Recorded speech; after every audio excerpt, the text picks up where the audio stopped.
বন্ধুরা, আমি প্রতিদিনই মিঠি ঝরা গল্পের পাশাপাশি আমি আমার ডেলি লাইফস্টাইল ব্লগ শেয়ার করি। প্লিজ আমার ভিডিওগুলো দেখে আমার পাশে থাকবে। আজ আমি তোমাদের সামনে নিয়ে চলে এসেছি ফুলকপির মালাই চাপ, যা চিকেনের মালাই চাপের স্বাদকে হার মানাবে। তো চলো আজকে ভিডিওটা শুরু করা যাক। আজকে মিঠি ঝরা ধারাবাহিকের নতুন আপডেটে দেখা যাচ্ছে কোয়েলের চালাকি রায়ের বুদ্ধির কাছে হার মেনে গেল। কোয়েল যখন মিথ্যে অসুস্থতার ভান করে অনির্বাণকে বলতে থাকে, দেখেছো তো অনির্বাণ, আমার পায়ে এতটাই আঘাত লেগেছে যে আমি নিজে থেকেই একা একা গিয়ে ডাক্তারের কাছে চেক আপ করে আসতে পারছি না। দেখো, শুধু শুধু তোমার বা রায়ের সাপোর্ট আমাকে নিতে হচ্ছে, তোমাদেরকে শুধু শুধু আমি ব্যতিব্যস্ত করছি। তখনই অনির্বাণ বলতে থাকে, দেখো কোয়েল, তুমি তো ইচ্ছাকৃতভাবে এই ঘটনাটা ঘটাওনি, যেটা ঘটে গেছে ঘটে গেছে। তার চেয়ে বরং চলো আমি তোমাকে ডাক্তারের কাছ থেকে নিয়ে আসি ঘুরিয়ে, কারণ আজকে তো রাই হয়তো ওই বাড়িতে একটু যেতে হবে, ও হয়তো সময় পাবে না। তখনই রাই বলতে থাকে, না না অনির্বাণ, তার আর কোনো প্রয়োজন হবে না, কারণ কোয়েল যে পরিমাণ আঘাতটা পেয়েছে তার আঘাতটা আমি বাড়িতে বসেই সারিয়ে দিতে পারবো। তখনই কোয়েল বলতে থাকে, রাই তুমি কি বলছো বলো তো? আমার এই প্লাস্টারটার কারণে কতটা যে অস্বস্তি হচ্ছে তোমাকে বলে বোঝাতে পারবো না। হয়তো তুমিও এই সিচুয়েশনে থাকলে তোমারও এতটাই অস্বস্তি হতো। তখনই রাই বলতে থাকে, দেখো কোয়েল, তুমি যাতে সুস্থ সবলভাবে স্বাভাবিক জীবনে ফিরতে পারো আমি সেই ব্যবস্থাই করে ফেলেছি। অনির্বাণ, তুমি কদিন আগে আমাকে বলছিলে না যে কোয়েল এখানে অনেক দিন থেকে গেছে আর তুমি ওকে সহ্য করতে পারছো না? আমিও ভেবে দেখলাম এটা তো সত্যিকার অর্থে স্বস্তিকর পরিবেশ তৈরি হয়েছে কোয়েলের জন্য। তুমিও বলছিলে যে তুমি এই বাড়িতে আর বসে বসে এখানে থাকতে চাও না, আর অন্ন ধ্বংস করতে চাও না, তাই তোমার জন্য একটা সুবর্ণ সুযোগ নিয়ে এসেছি। না, আমি একটা হোস্টেল ঠিক করে ফেলেছি, আর ওই হোস্টেলের লোকজন তোমাকে দেখাশোনা করবে। আর তার থেকে বড় কথা, তুমি যখন সুস্থ হয়ে অফিসে যাবে চাকরির জন্য, তাই তুমি যখন উপস্থিত থাকবে না তখন দিয়ার পুরো দেখাশোনা ওই হোস্টেলের লোকই করবে। তুমি এসব নিয়ে কোনো কিছু চিন্তা করবে না, তুমি নিশ্চিন্তে ওখানে শিফট হয়ে যেতে পারো। তখনই কোয়েল বলতে থাকে, রাই তুমি বড্ড বেশি চালাকি করছো, তাই না? তুমি আমাকে এত সহজে এই বাড়ি থেকে তাড়িয়ে দেবে ভাবলে কি করে?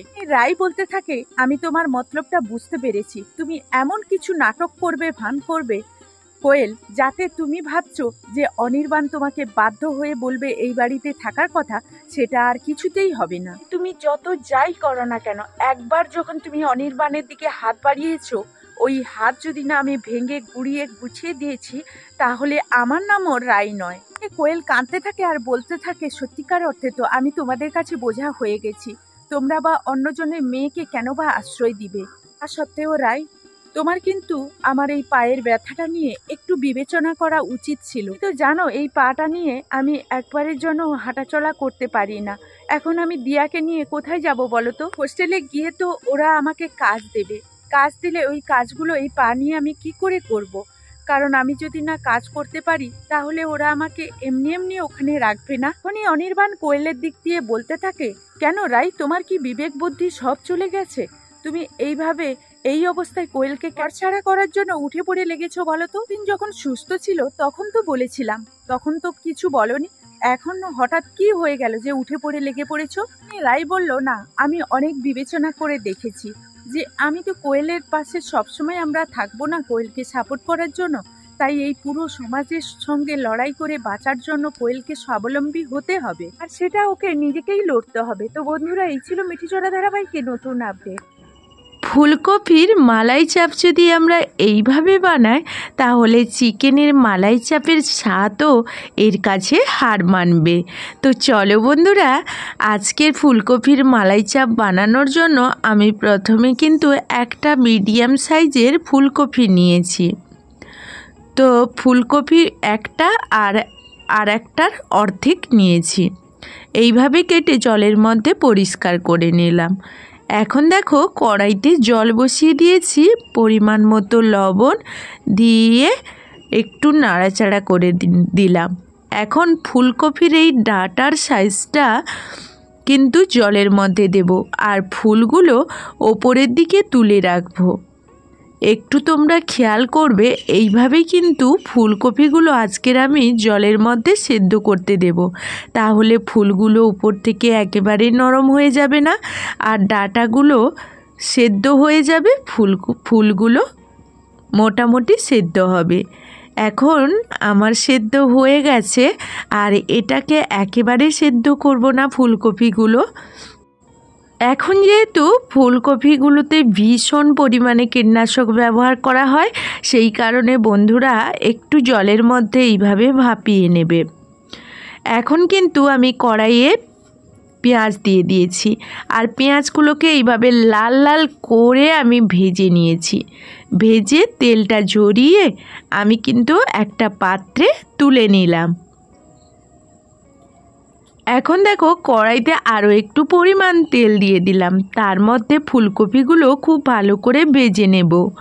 ফুলকপিগুলো ভাজার সময় একেবারে হাই হিট করব না, একেবারে লো আছে ফুলকপিগুলো লাল লাল করে আমরা ভেজে নেব।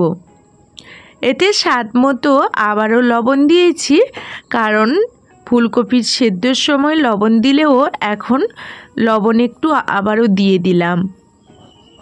দিয়ে খুব ভালোভাবে এইভাবে নাড়াচাড়া করে এখন চলে এসেছি শিলনোড়াইতে। শিলনোড়াইতে নিয়ে নিচ্ছি কয়েকটা আদা, রসুন আর কাঁচা লঙ্কা, সঙ্গে কিছুটা ধনে পাতা। এখন আমি এখানে নিয়ে নিচ্ছি দেখো সেই ভেজে রাখা পেঁয়াজটা। তো বন্ধুরা আর কিছুটা চিনেবাদাম নিলাম, তোমরা চাইলে কিন্তু এখানে কাজু বাদাম ব্যবহার করতে পারো। তো বন্ধুরা তোমরা কিন্তু এটাকে শিলনোড়াইতে না করে মিক্সিতে করে নিতে পারো, আজকের আমি শিলনোড়াইতেই করছি। এখন খুব ভালোভাবে কিন্তু মশলাটাকে এখানে শিলনোড়াইতে বেটে নিতে হবে। এখন আমার মশলা বাটা হয়ে গেছে, আর আমি একটা পাত্রে এই মশলাটাকে খুব ভালো করে তুলে নেব। এখন এর মধ্যে দিয়ে দিচ্ছি হাফ কাপ মতো টক দই, খুব ভালোভাবে ফেটিয়ে আমি এর মধ্যে অ্যাড করছি। এর জলটাও একটু ধুয়ে আমি এখানে দিয়ে দিলাম। তো বেশি পরিমাণ জলের প্রয়োজন নেই। আর এখন দিয়ে দিচ্ছি দেখো ধনে গুঁড়ো, জিরে গুঁড়ো, গরম মশলার গুঁড়ো, গোলমরিচের গুঁড়ো। তো সবগুলোই হাফ চামচ করে দিয়েছি। গোলমরিচ 4 ভাগের 1 ভাগ দিয়েছি। এখন আবারও ফুলগুলো আমি একটু নাড়াচাড়া করে দিচ্ছি, আর ওইদিকে মশলাটাও রেডি করে নিচ্ছি।